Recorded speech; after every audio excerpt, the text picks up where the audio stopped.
મિત્રો, દેશની કુલ 145 કરોડની વસ્તી અને 145 કરોડમાંથી 81 કરોડ લોકોને મફત અનાજ સરકાર દ્વારા પૂરું પાડવામાં આવી રહ્યું છે.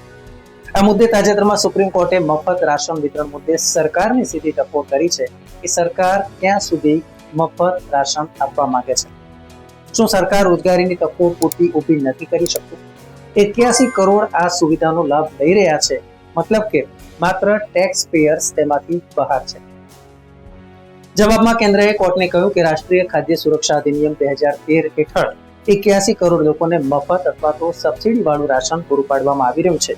જે બાદ બેન્ચે કેન્દ્ર તરફથી હાજર રહેલા સોલિસિટર જનરલ તુષાર મહેતા અને એડિશનલ સોલિસિટર જનરલ ઐશ્વર્યા ભાટીને જણાવ્યું હતું કે આનો અર્થ એ છે કે માત્ર કરદાતાઓ જ બાકી છે.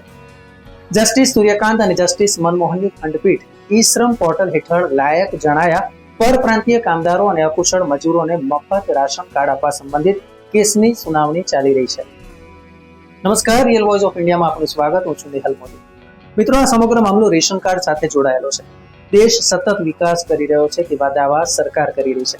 કરોડો લોકો ગરીબી રેખાની બહાર આવ્યા છે. ત્યારે બધા દાવાની વચ્ચે એક સવાલ એ ઉભો થાય છે કે જો ખરેખર દેશનું ફૂલગુલાબી ચિત્ર હોય તો પછી 81 કરોડ લોકોને મફત અનાજ દર મહિને કેમ આપવું પડે છે? ત્યારે આ મુદ્દે ચાલતી ચર્ચામાં કોર્ટમાં એનજીઓ તરફથી હાજર રહેલા એડવોકેટ પ્રશાંત ભૂષણે માંગ કરી હતી કે ઈ શ્રમ પોર્ટલ પર નોંધાયેલા તમામ સ્થળાંતર કામદારોને મફત રાશન આપવા માટે સૂચનાઓ જાહેર કરવામાં આવે.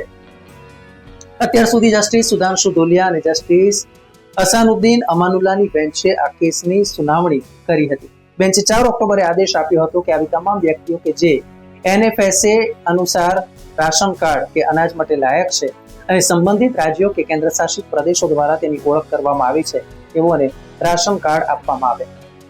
26 નવેમ્બરે કેન્દ્ર સરકારે જવાબ દાખલ કરીને કહ્યું કે તેમની જવાબદારી માત્ર રાષ્ટ્રીય ખાદ્ય સુરક્ષા અધિનિયમ 2013ની ફરજિયાત જોગવાઈ હેઠળ રેશન કાર્ડ પ્રદાન કરવાની છે અને તેથી તેઓ કાયદામાં આપવામાં આવેલી ઉપલી મર્યાદાનું ઉલ્લંઘન કરીને રેશન કાર્ડ નથી આપી શકતા. 9 ડિસેમ્બરની સુનાવણી દરમિયાન અરજદારના વકીલ ભૂષણે જણાવ્યું હતું કે જો 2021માં વસ્તી ગણતરી હાથ ધરવામાં આવી હોત તો સ્થળાંતર કામદારોની સંખ્યામાં વધારો થયો હોત, કારણ કે કેન્દ્ર હાલમાં 2011ની વસ્તી ગણતરીના ડેટાના આધાર પર ચાલે છે. ખંડપીઠે કહ્યું છે કે આપણે કેન્દ્ર અને રાજ્યો વચ્ચે વિભાજન ન કરવું જોઈએ, નહીં તો તે ખૂબ જ મુશ્કેલ થશે. કેન્દ્ર તરફથી હાજર રહેલા સોલિસિટર જનરલ તુષાર મહેતાએ કહ્યું છે કે મફત રાશનની યોજના કોવિડના સમયથી ચાલી રહી છે. તે સમયે આ અદાલતે સ્થળાંતર કામદારો દ્વારા સામનો કરવામાં આવેલ સંકટને ધ્યાનમાં રાખીને આ આદેશો તેમને રાહત આપવા માટે રોજિંદા ધોરણે વધુ કે ઓછા પસાર કરવામાં આવ્યા હતા. પરંતુ સરકાર 2013ના કાયદાથી બંધાયેલી છે અને વૈધાનિક યોજનાથી આગળ નથી વધી શકતી. ત્યારે હવે આ કેસની સુનાવણી આગામી 8 જાન્યુઆરીએ થશે. મિત્રો, ખૂબ રિસર્ચ કરીને આપણા માટે કોન્ટેન્ટ અમે તૈયાર કરતા હોય છે. મને આશા છે કે આ વિડીયો આપને પસંદ આવ્યો હશે. માહિતીસભર વિડીયો જોવા આપ અમારી યુટ્યુબ ચેનલને સબસ્ક્રાઇબ કરો. વિડીયો પસંદ આવ્યો હોય તો આપ લાઈક આપશો અને અમારા કાર્યને બતાવશો. ધન્યવાદ. મિત્રો, આપ યુટ્યુબ ઉપરાંત ફેસબુક, ઇન્સ્ટાગ્રામ, એક્સ સોશિયલ મીડિયાથી પણ અમારી સાથે કનેક્ટ રહી શકો છો. દેશ વિદેશના તમામ સમાચારો વાંચવા માટે અમારી વેબ પોર્ટલ revoy.in ઓપન કરશો. ધન્યવાદ.